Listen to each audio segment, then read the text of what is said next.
नमस्कार, स्वागत है आप सबका दिन भर की तमाम बड़ी और अहम खबरों के साथ मैं हूं कवीन सचान। शुरुआत हेडलाइन से। जवानों की हत्या पर पाकिस्तान को चेतावनी, डीजीएमओ ने दी माकूल जवाब की चेतावनी, सुरक्षा नीति की होगी समीक्षा।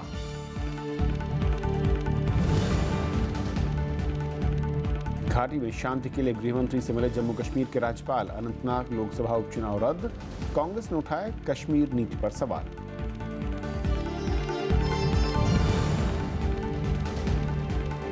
आम आदमी पार्टी में बड़ी गुटबाजी, कुमार विश्वास ने अमानतुल्लाह को बताया केजरीवाल का मुखौटा, कर लेंगे बड़ा फैसला।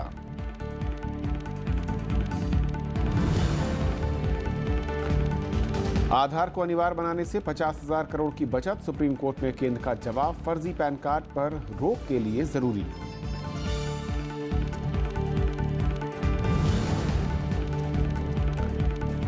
वीजा मसले पर प्रधानमंत्री ने ऑस्ट्रेलियाई प्रधानमंत्री से जताई चिंता, कहा भारतीयों पर पड़ेगा असर, जल्द मिलेंगे दोनों देश के अधिकारी।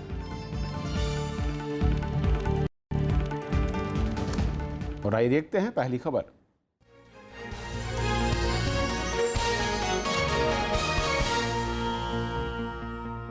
जम्मू कश्मीर के राज्यपाल एनएन वोहरा आज गृह मंत्री राजनाथ सिंह से मिले। बैठक में कश्मीर में हालात सामान्य करने के उपायों पर चर्चा हुई। इस बीच चुनाव आयोग ने अनंतनाग लोकसभा उपचुनाव रद्द कर दिया है। कश्मीर नीति को लेकर सरकार और विपक्ष के बीच आरोप प्रत्यारोप भी तेज हो गए हैं। कश्मीर में तनाव के बीच राज्यपाल एनएन वोहरा ने मंगलवार को गृह मंत्री राजनाथ सिंह से मुलाकात की। 40 मिनट चली बैठक में घाटी में तनाव घटाने के उपायों पर चर्चा हुई। साथ ही सीमा पार घुसपैठ, अलगाववादियों की गतिविधियां और छात्रों के प्रदर्शन पर भी विस्तार से चर्चा हुई। चुनाव आयोग ने 25 मई को होने वाला अनंतनाग लोकसभा उपचुनाव रद्द कर दिया है। कानून व्यवस्था की खराब स्थिति और पर्याप्त सुरक्षा बल नहीं मिलने के बाद ये फैसला लिया है। आयोग के मुताबिक फिलहाल स्वतंत्र और निष्पक्ष चुनाव संभव नहीं है। पहले ये उपचुनाव 12 अप्रैल को होना था, लेकिन फिर इसे 25 मई तक टाला गया था। कांग्रेस ने कश्मीर में सभी पक्षों से बात नहीं करने की सरकार की नीति पर सवाल उठाए हैं। जो अभी की जो रूलिंग पार्टी है उसके प्रेसिडेंट और जनरल सेक्रेटरी ने कहा कि हम तो स्टेक होल्डर से भी बात नहीं करेंगे, यहाँ पाकिस्तान से भी बात नहीं करेंगे, तो फिर किससे बात करेंगे? फिर हालात कैसे ठीक हो जाएंगे? किसी न किसी से तो बात करनी पड़ेगी। कांग्रेस के आरोपों का सरकार ने कुछ इस तरह जवाब दिया। कौन से स्टेक होल्डर की बात कर रहे हैं ये स्पष्ट करें। वहाँ पर एक निर्वाचित सरकार है, चुनी हुई सरकार है। जनता सबसे बड़ी स्टेक होल्डर तो प्रदेश जम्मू कश्मीर में जनता है ना। जनता ने ही उस सरकार को चुना है जो उस समय वहां सत्ता में है। कुलगाम जिले में आतंकी एक बैंक में घुस गए और 65,000 रुपए लूट लिए। कुलगाम में ही सोमवार को आतंकियों ने नकदी ले जा रही गाड़ी पर हमला किया था। इसमें पुलिस के 5 जवानों और 2 बैंक कर्मचारियों की जान चली गई थी। घाटी में 9 अप्रैल से ही हालात खराब हैं। इस दिन श्रीनगर लोकसभा उपचुनाव के दौरान हिंसा में 8 लोगों की जान चली गई थी। Bureau report, Rajya Sabha TV.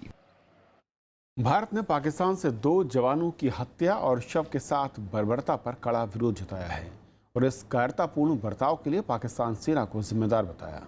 Lieutenant general शरद चंद ने कहा कि पाकिस्तान इसके नतीजे के लिए तैयार है। बीएसएफ का कहना है कि घटना से एक दिन पहले पाकिस्तान सेना प्रमुख उसी इलाके में थे। इधर कल शहीद हुए दोनों जवानों को आज पूरे सैन्य सम्मान के साथ अंतिम विदाई दी गई। 2 भारतीय जवानों की हत्या और शव से बर्बरता के मामले में भारत ने पाकिस्तान सेना से कड़ा ऐतराज जताया है। घटना के एक दिन बाद मंगलवार को भारत के सैन्य अभियान महानिदेशक ने पाकिस्तान डीजीएमओ से बात की। उन्होंने कहा कि भारतीय जवानों के साथ की गई बर्बरता कायरतापूर्ण और अमानवीय है। उन्होंने पाकिस्तानी समकक्ष से नाराजगी जताई कि पाकिस्तानी बॉर्डर एक्शन टीम ने एलओसी पार कर गश्त कर रहे जवानों को निशाना बनाया और भारतीय जवानों पर गोलीबारी की। भारतीय डीजीएमओ ने पाकिस्तान से एलओसी के पास बॉर्डर एक्शन टीम के ट्रेनिंग बनाने पर आपत्ति जताई है। मीडिया में उन्होंने खुद डिसोन किया है कि उन्होंने नहीं किया है। उन्होंने नहीं किया तो किसने किया होगा? उन्होंने ही किया है। उनको इनकी रिस्पॉन्सिबिलिटी लेना पड़ेगा। हमको क्या करना चाहिए वो हम यहाँ बताना नहीं चाहते हैं और बताने से ज्यादा अपना कार्रवाई हम अपने आप करेंगे। इधर सीमा सुरक्षा बल ने कहा कि स्टैंडर्ड ऑपरेशन प्रोसीजर की दोबारा समीक्षा की जाएगी। और इस तरह की घटनाओं को रोकने के लिए बीएसएफ और सेना के शीर्ष अधिकारी बातचीत करेंगे। I can assure you that the experience that we have had, the BSF, which in Kashmir works under the operational control of the army, together there will be a brainstorming and we'll come out with yet more revised SOP so that such incidents can be minimized. इधर सोमवार को पुंछ में शहीद हुए सेना के नायब सूबेदार परमजीत सिंह और बीएसएफ के जवान प्रेम सागर का पार्थिव शरीर जम्मू कश्मीर लाया गया। यहां दोनों शहीदों को श्रद्धांजलि दी गई। दोनों शहीदों का अंतिम संस्कार उनके पैतृक गांव में पूरे सैन्य सम्मान के साथ किया गया। शहीद को अंतिम सलामी देने के लिए भारी संख्या में लोग जुटे। पाकिस्तान की इस करतूत को देखकर उनमें काफी गुस्सा देखने को मिला। सरकार को करना चाहिए भी बहुत, ये तो जो इतनी शर्मनाक जो किया इसका कोई बदला लेना चाहिए। तो बहुत दुखदाई, ऐसे तो फिर शहीद होते जाएंगे, बहुत दुखदाई घटना है। कांग्रेस समेत दूसरे दलों ने सीमा पर बार बार ऐसी घटनाओं पर चिंता जताई है और सरकार पर कड़ा रुख नहीं दिखाने का आरोप लगाया है। I want to protect the national interest, national security, and also I want to protect the prestige, morale, respect of the Indian Army. It put a question mark about the security structure in the border. Our Jawans are being killed and now mutilated. It is not going to get lessened or it is not going to be solved. And so far the government's policies have utterly failed. सरकार का कहना है कि सेना पाकिस्तान की इस हरकत का करारा जवाब देगी। देश प्रभावी रूप से इसका उत्तर पहले भी दिया है और जब सेना ने स्पष्ट कहा है कि इसका उचित और प्रामाणिक उत्तर दिया जाएगा तो हमें सेना के साहस पर विश्वास करना चाहिए। आज का समय राजनीतिक बहस और आरोप प्रत्यारोप का नहीं है।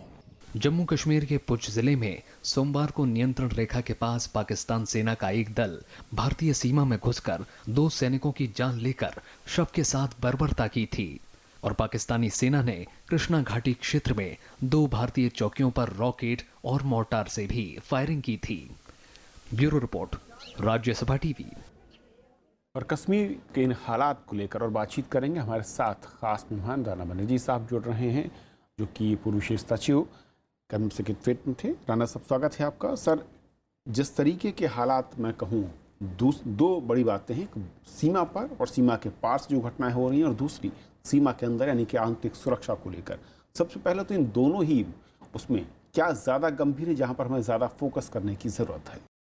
मैं आंतरिक समस्या को ज़्यादा गंभीर और जटिल मानता हूं और उसकी तरफ दृष्टिकोण आकर्षण करके कुछ सुधार शीघ्र ही करने की चेष्टा करना बहुत आवश्यक समझता हूं। जो बॉर्डर में अवस्था है वो तो संगीन है ही। उस तरह की घटनाएं, छुटपुट घटनाएं होती रहेंगी और इसके लिए हमको सतर्क रहना पड़ेगा। लेकिन जो आंतरिक स्थिति बन गई है कश्मीर में वो बहुत ही चिंताजनक है। और पहले अगर मैं बॉर्डर पे बात करूं, तमाम विपक्ष और कई नेता और पुराने मैं कहूँ कि रक्षा मंत्री भी आरोप लगा रहे हैं कि सरकार का रुख कड़ा नहीं है, सरकार वो सख्ती नहीं दिखा रही जो कि दिखानी चाहिए ऐसी घटनाओं के बाद, क्योंकि आप रहे हैं उस विभाग पर जहाँ से बेहतर समझा जा सकता है कि वाकई क्या जो कदम है सरकार के आज के दौर में वो उतने सख्त हैं या ज़्यादा और सख्ती की ज़रूरत है? नहीं, ये तो इस तरह की चिंता करना सही नहीं है। सरकार अपनी तरफ से पूरी चेष्टा करती है सतर्क रहे और कड़े उपाय करे, लेकिन जो बॉर्डर है, एक तो इतना बड़ा बॉर्डर है और डिफरेंट सेक्टर्स पे विभिन्न प्रकार की समस्याएं हैं और इस तरह के आतंकवादी घटनाओं का जवाब दिया भी जाता है और मैं समझता हूँ कि उचित जवाब दिया भी जाएगा। लेकिन उधर से हमको इस तरह की कोई अपेक्षा नहीं होनी चाहिए कि उधर से इस तरह की घटनाओं को करने में कोई कमी आएगी। खासकर अभी जो गर्मियों का समय आने वाला है उसमें तो जो घुसपैठ होती है उसको उसकी सहायता करने के लिए इस तरह की घटनाएं और ज़्यादा होने की संभावना रहेगी। तो हमें सतर्क होकर रहना पड़ेगा और जवाब भी उचित तरीके से देना पड़ेगा। और क्या इस तरह की घटनाएं जो कि बर्बरतापूर्ण कार्रवाई में कहूँ, इस तरह की घटनाओं को क्या वाकई पूरी तरीके से रोका जा सकता है? ये मुमकिन दिखता है? क्योंकि कई लोग ऐसे सवाल उठाते हैं कि इस तरह की घटनाओं को सरकार रोक क्यों नहीं पा रही है? पूरी तरह से रोकना इतना आसान भी नहीं है, क्योंकि जो टेरेन है वहाँ पर, और वहाँ पर अगर पेट्रोलिंग करनी है तो टुकड़ियाँ जब जाती हैं तो सतर्क होके ही जाती हैं, लेकिन इसके बावजूद भी रात का वक्त होता है या जो कोई छोटा सा इलाका है वो घने जंगलों से होता है, तो वहाँ उधर से लोग आ सकते हैं, और उधर के लोगों के लिए बड़ा आसान है कहना कि हमारी सेना तो नहीं थी, कुछ और लोग थे। तो इस तरह की बात अगर कोई कहेगा तो उसका प्रमाण किस तरह से हम करेंगे? तो ये समस्या रहती है, और इससे जूझने के लिए सतर्क होना पड़ेगा। जैसा कि एडीजी बीएसएफ ने कहा कि नए तरह के ऑपरेशनल प्रोसीजर्स के बारे में चिंतन करनी होगी। अब मैं तो इंटरनल सिक्योरिटी को लेकर जो आंतरिक हालात हैं, क्या ऐसा गलत होता दिख रहा है, या फिर क्या ऐसा टर्निंग पॉइंट है जिसने कश्मीर को आज इस जगह पर खड़ा कर दिया है? देखिए, ये थोड़ी सी जटिल समस्या है। जो चुनाव जनादेश आया था, एक अस्वाभाविक गठबंधन हुआ दो पार्टीज में। एक पार्टी को जनादेश जम्मू में मिला, दूसरे को मिला कश्मीर वैली में। जो सुशासन के एजेंडा के बारे में सहमति हुई, उस पर कार्यान्वयन जो है लेकिन होते हुए नजर नहीं आता है। तो इसके बारे में विभिन्न तरह की अनुभूति है। एक अनुभूति तो यह है कि जो आतंकवाद की घटनाएं हो रही हैं, उसमें अगर सेना जाती है या हम कश्मीर की पुलिस जाती है कार्रवाई करने, उसके खिलाफ जो प्रतिवाद करते हैं लोग, अगर वहाँ की जनता इसमें आ जाती है, मुलविस हो जाती है, तो स्वाभाविक है कि सेना या जो सीआरपीएफ या और भी जो कोई टुकड़ी है, उनका मुश्किल है, वो टास्क टफ हो जाता है बहुत। वो इसमें कोई नरमी नहीं दिखा सकते। और ये जो है, ये कश्मीर की जनता को समझना चाहिए, जो वहाँ के बच्चों के माता पिता हैं उनको समझना चाहिए।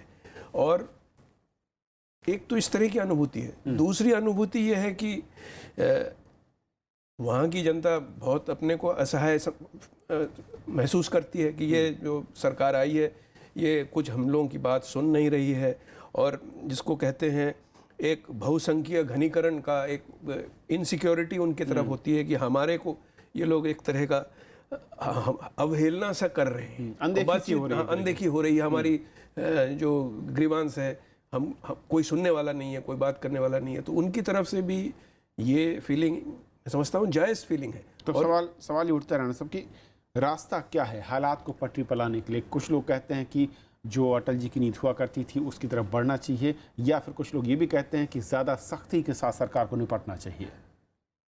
दोनों तरह की व्यूज़ हैं। मैं ज़्यादा सख्ती वाले व्यू को नहीं समझता कि ठीक होगा इस वक्त, और कुछ सहानुभूति से आगे बढ़ने की आवश्यकता है। और इसका एक ही उपाय है कि बातचीत के लिए हम ढूंढें कि किससे बातचीत कर सकते हैं हम। अब स्टेक होल्डर्स की बात मिनिस्टर साहब ने कही, तो इसमें जो है एक रेलेवेंस या औचित्य की बात आती है। हमने कहा कि हम हुर्रियत वालों से बात नहीं करेंगे, तो ये एक तरह से ठीक भी है, क्योंकि हुर्रियत वाले भारत की संविधान को मानते नहीं है। लेकिन एक दूसरी तरफ से जो है, हम इनकी औचित्य को इन अ नेगेटिव वे हम बढ़ावा दे रहे हैं। क्योंकि इसके पहले अगर जब ये आते थे, पाकिस्तानी हाई कमिश्नर से यहाँ मिलते थे, जाते थे, तो कश्मीर की जनता इनसे भी उब गई थी। लेकिन अब फिर से जो है इनका एक औचित्य वो हो गया है, इनका प्रभाव बन रहा है। आप कह रहे हैं बना नहीं है इतना प्रभाव, लेकिन फिर भी वहाँ की कश्मीर की आम जनता जो है वो पता नहीं इन लोगों से जितनी मायूस थी अब इतनी मायूस नहीं लगती। चलिए, वक्त की कमी है राणा साहब, लेकिन जो आपने कहा कि बातचीत के जरिए और जो तमाम स्टेक होल्डर्स हैं उनको एंगेज किया जाए, जनता के लिए विकास का जो एजेंडा था उसको आगे बढ़ाया जाए। बहुत शुक्रिया आपका इस चर्चा में शामिल होने के लिए। शुक्रिया। और यदि पहले खबर छोटा सा ब्रेक, और ब्रेक के उस पार दिन भर की दूसरी बड़ी खबर।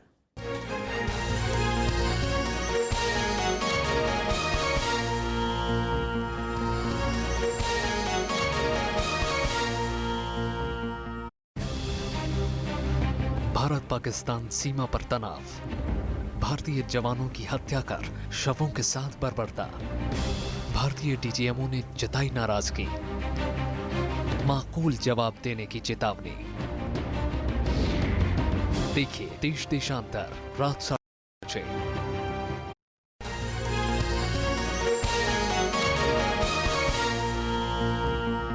आम आदमी पार्टी के नेता कुमार विश्वास ने पार्टी विधायक अमानतुल्लाह पर कार्रवाई न होने पर नाराजगी जाहिर की है। उन्होंने कहा कि वो पार्टी में कोई भी पद लेने के लिए नहीं आए थे और पार्टी में अपने भविष्य के बारे में वो जल्द ही फैसला करेंगे। उधर मनीष सिसोदिया ने इस मुद्दे को निजी लड़ाई न बनाने की नसीहत दी। आम आदमी पार्टी में चल रहा संकट गहरा हो गया है। पार्टी नेता कुमार विश्वास ने पार्टी के नेतृत्व पर सवाल उठाए हैं। कुमार विश्वास ने कहा कि जिस तरह से अमानतुल्लाह ने उन पर आरोप लगाए हैं, अगर अरविंद केजरीवाल या मनीष सिसोदिया पर लगाए होते तो अब तक अमानतुल्लाह को पार्टी से बाहर का रास्ता दिखा दिया होता।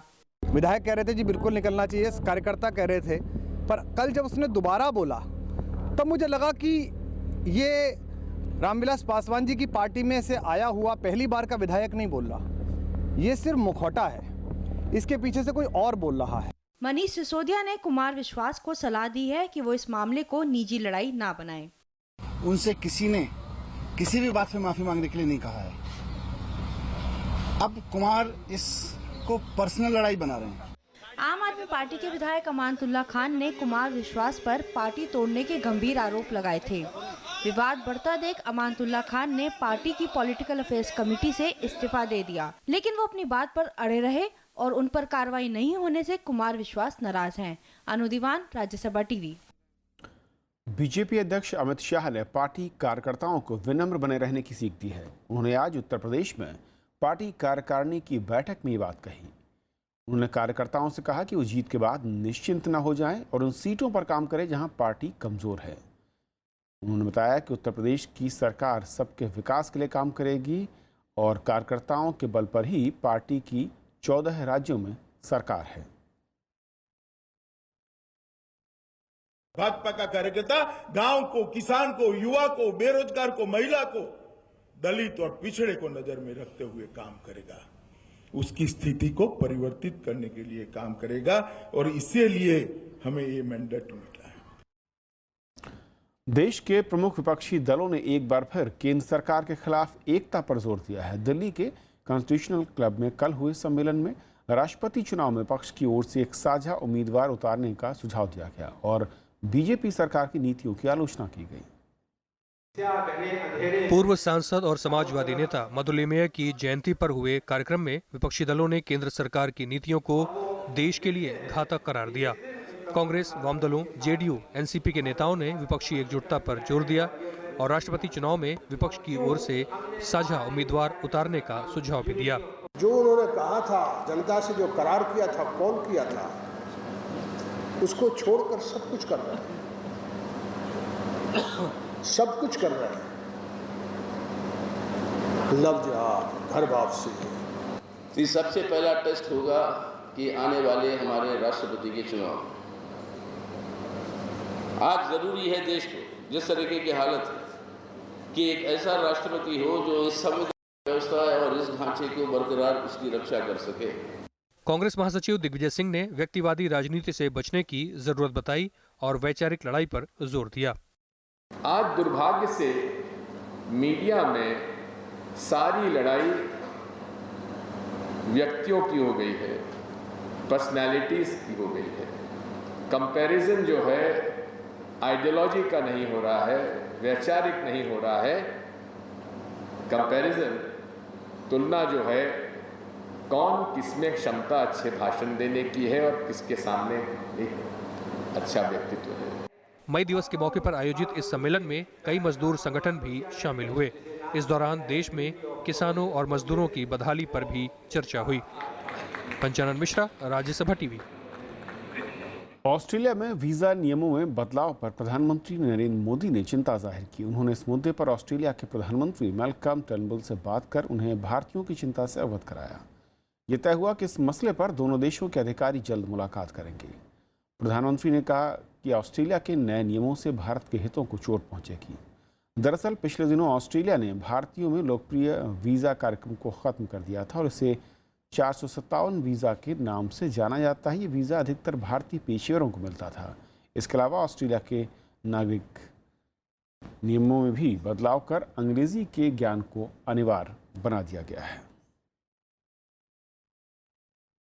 वित्त मंत्री अरुण जेटली ने कहा है कि गरीबों तक फायदा पहुंचाने की वजह से आर्थिक सुधारों की राजनीतिक लागत को लेकर बहस खत्म हो गई है। मंगलवार को दिल्ली में उन्होंने दावा किया कि नोटबंदी का जीडीपी और कृषि उत्पादन पर कोई भी असर नहीं पड़ा है। उनके मुताबिक नोटबंदी को लेकर तमाम आलोचनाएं गलत साबित हुई। साथ ही नोटबंदी के बाद जीडीपी में 2% की कमी आने, औद्योगिक उत्पादन घटने और कृषि को होने वाले नुकसान को लेकर तमाम आशंकाएं जताई गईं जो गलत साबित हुई। वित्त मंत्री ने आर्थिक कार्यक्रमों को लागू करने में बैंकों की भूमिका की भी सराहना की। And since that financial inclusion program was being undertaken in isolation, nobody realized the import of what financial inclusion really can do to this country. And suddenly you had the world's largest ever financial inclusion program, literally within a matter of days and weeks, in which the banking industry had played a pivotal role. केंद्रीय मानव संसाधन विकास मंत्री प्रकाश जावड़ेकर ने वरिष्ठ सैन्य अधिकारियों और शिक्षाविदों के बीच आज विद्या वीरता अभियान की शुरुआत की। इस मौके पर उन्होंने कहा कि सभी यूनिवर्सिटी और कॉलेजों में एक शौर्य दीवार पर परमवीर चक्र विजेताओं की तस्वीरें लगनी चाहिए। उन्होंने कहा कि ये काम शैक्षिक या चंदे से हो। देश के 1000 से ज्यादा विश्वविद्यालयों और कॉलेजों में परमवीर चक्र विजेताओं की ये तस्वीरें लगाई जाएंगी। इसके जरिए छात्र छात्राओं में देशभक्ति का जज्बा बढ़ाने की योजना है। विद्या वीरता अभियान के तहत यूनिवर्सिटी और कॉलेजों में 15 गुणे 20 फीट की शौर्य दीवार बनाई जाएगी, जिसमें परमवीर चक्र विजेताओं की तस्वीरें होंगी। देश में अभी तक 21 सैनिकों को परमवीर चक्र से सम्मानित किया जा चुका है। ये स्मारक के लिए कोई ग्रांट नहीं होगी।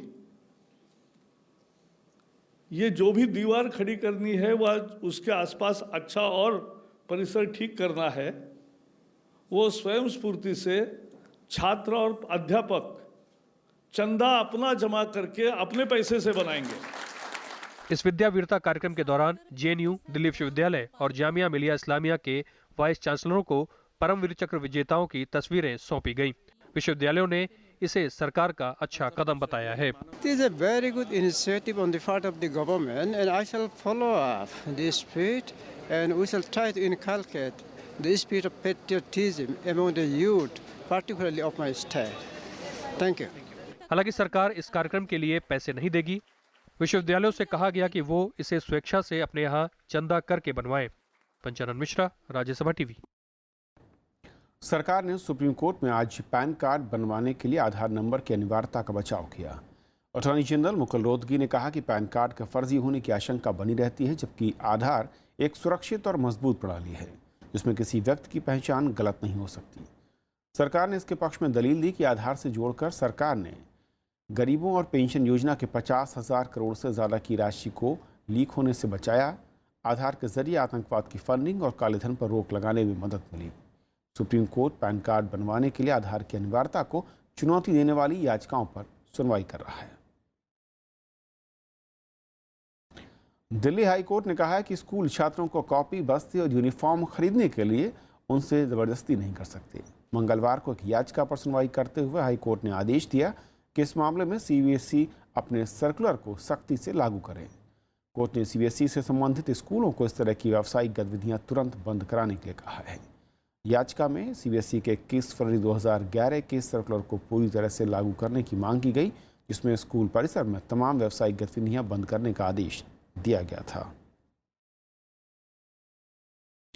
ईडी ने टीटीवी, दिनाकरन और अन्य के खिलाफ मनी लॉन्ड्रिंग का मामला दर्ज किया है। यह कार्रवाई अन्ना द्रमुक का चुनाव निशान बचाने के लिए चुनाव आयोग के अधिकारियों को घूस देने के मामले पर हुई है। दिल्ली पुलिस मामले की जांच कर रही है। जल्द ही आरोपियों को समन जारी कर पूछताछ के लिए बुलाया जाएगा। बीते दिनों दिल्ली पुलिस और ईडी के अधिकारियों की बैठक हुई थी, जिसमें दिनाकरन और उनके दोस्त को पुलिस ने 25 अप्रैल को गिरफ्तार किया था। साथ ही बिचौलिए सुकेश चंद्रशेखर और एक हवाला ऑपरेटर को भी गिरफ्तार किया गया था। अब आप अपने आसपास मोबाइल टावर से होने वाले रेडिएशन का पता लगा सकते हैं और इसके लिए आज तरंग संचार वेब पोर्टल शुरू किया गया। रेडिएशन से स्वास्थ्य पर पड़ने वाले असर का भी पता लगाया जा सकता है। हालांकि इसके लिए 4,000 रुपये देने होंगे। संचार राज्य मंत्री मनोज सिन्हा ने रेडिएशन से सेहत को होने वाले नुकसान की आशंका को खारिज किया है। जितने अध्ययन देश में या राष्ट्र दुनिया में हुए हैं, ऐसे किसी भी अध्ययन में इस विकिरण का कोई दुष्प्रभाव मानव स्वास्थ्य पर नहीं है। अब हर नागरिक को ये सुविधा उपलब्ध है कि वो जिस टावर के बारे में जानकारी चाहे वो प्राप्त कर सकते हैं पोर्टल से। कारोबारी विजय माल्या को भारत वापस लाने के लिए सीबीआई और प्रवर्तन निदेशालय की टीम लंदन पहुंच गई है। टीम जल्द ही ब्रिटिश अधिकारियों से मुलाकात करेगी।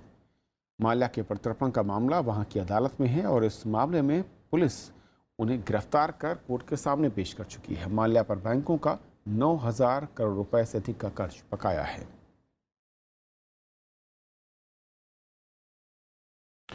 सुल्तान अजलान शाह कप में आज भारतीय हॉकी टीम ऑस्ट्रेलिया से हार गई। ऑस्ट्रेलिया ने भारत को 3-1 से शिकस्त दी। भारत की ये टूर्नामेंट में पहली हार है। मैच के शुरू में बढ़त लेने के बावजूद भारत ने मैच में अपनी पकड़ बरकरार नहीं रखी और ऑस्ट्रेलिया ने एक के बाद एक 3 गोल कर मैच जीत लिया। भारत का अगला मैच बुधवार को जापान से होगा। तो खबरों के आज के सफर में बस इतना ही। नमस्कार।